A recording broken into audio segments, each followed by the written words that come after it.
we wanted to, but it's a lesson learned for all of us. And not just bless you if I Thank you. sneeze, but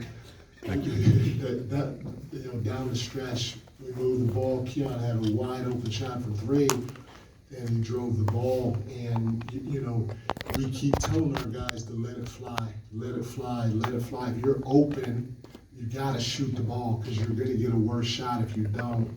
Especially when you have guys like Gobert and Edie and Klingon and all the Wimby, all these big guys at the rim sitting back there. We can't drive it and shoot over the top of them.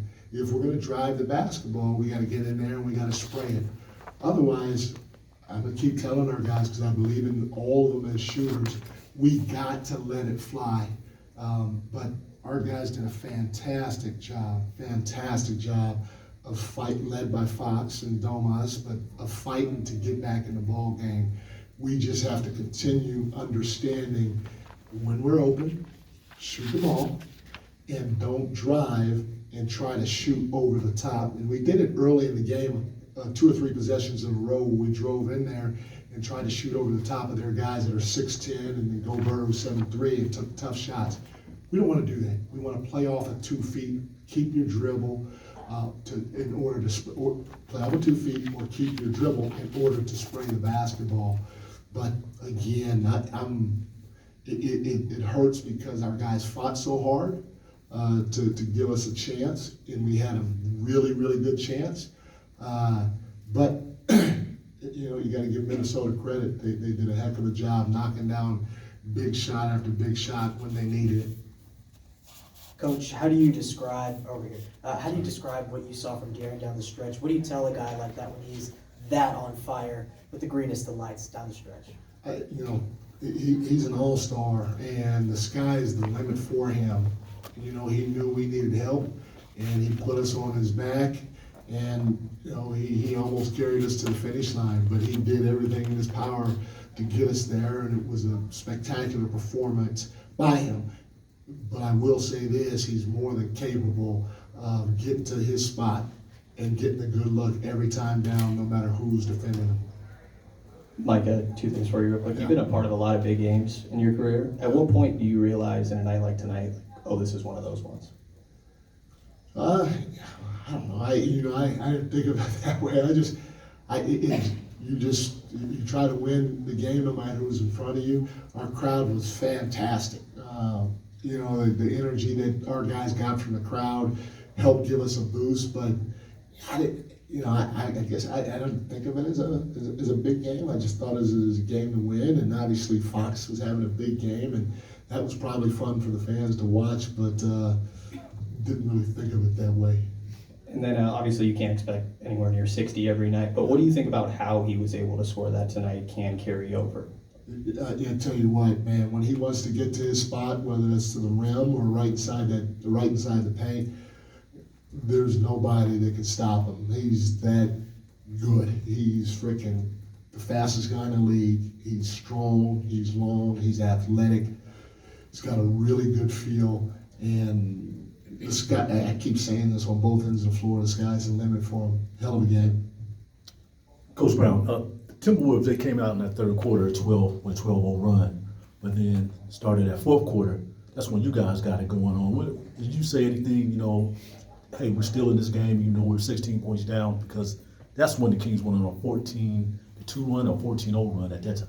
Yeah, it was just a lot of time left in the basketball game, and we just kept telling our guys and encouraging them. Malik was fantastic on the bench. Malik, he was talking an awful lot to all of our guys, encouraging our guys, helping our guys out, and so that was huge for us too, for guys to feel his presence during the game. But all of us, we just kept telling them there's a lot of time left. We got to string some stops together. Foxy kept saying string some stops together, and then let's get out and let's run and see what we can get open court against these guys. Don't let them get their defense set. And we found a combination that worked. I think J-Mac was on the floor at the time. Fox was on the floor, Trey, Keegan, and maybe Doug.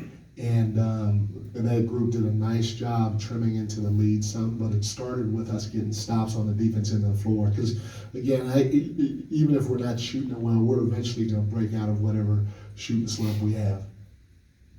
Mike, again, 60 points is a franchise record for you guys, dating all the way back to the beginning of time for the Kings. Just where does this, for you, like sort of place in your time with the Kings, watching a player have a moment like this, and how can he build off of something like this? But, like I said, and we talked about a little bit before the game, we want to encourage him to keep trying to get downhill, keep trying to put pressure on the defense because it's going to make the game easier for everybody else. That's the first thing. And then the second thing is, huge performance, spectacular, gave us an opportunity to win versus a very good defensive team with length. And, it's tough because, a lot of people are going to talk about the 60 points, which they should, but it's tough because we lost the game. And so for me, I know probably for most of the guys, I'm thinking about that a little bit more than the 60 points, although the 60 points was impressive. Coach, another 60-point question, but when you got a guy going like that, how much does that change the game plan, and how do you kind of coach up the other guys with helping them out and trying to get that victory? We got to defend. If you got a guy that's cooking like that, you got to defend. You got to box out. McDaniels had a big offensive rebound. We get that rebound, we go up, 5 or whatever, 4, and we're in control of the game. But everybody else has to do the little things. They gotta embrace the little things to try to get over the hump. And if they send 2 guys at them or 3 guys at them, if you're open, you gotta let it fly. You gotta let it fly, and that's what we keep telling our guys. That you have a guy like Fox who's generating all that attention. We got to embrace the details or the little things to try to get the win while taking any open shot that we get from anybody else. 2 more quick ones. Mike, what can you share anything just that we might not have seen or heard in terms of like what was on the floor, on the sideline, the leadership, that was either coming from Fox or the encouragement that he was getting from coaches, teammates? Can you take us kind of inside the huddle, so to speak, just a little bit? You said it yourself. Everybody was, hey, we got to defend. Foxy was like, we got to string some stops together.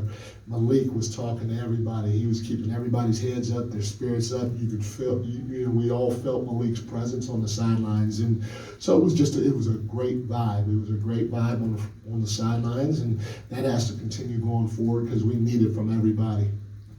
Mike McLaughlin, you mentioned a little earlier, on the floor during that big push to start the fourth quarter. These last 2 games giving you some really solid minutes. Yeah. I know you're still trying to figure out with the training camp and everything, figure out this rotation, but what have you seen out of him over these last 2 games, and how comfortable are you with finding the right spots for him? He's been fantastic, man. He's a guy that could take some pressure off of Fox because he can play pick and roll. He's got a good feel. He's going to make the right play usually with the basketball.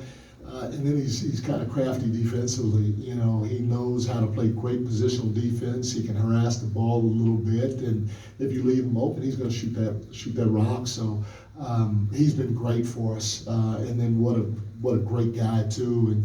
And I got to find opportunities to get him more time on the floor. Thanks everyone for tuning in. Thanks, Coach. Thanks.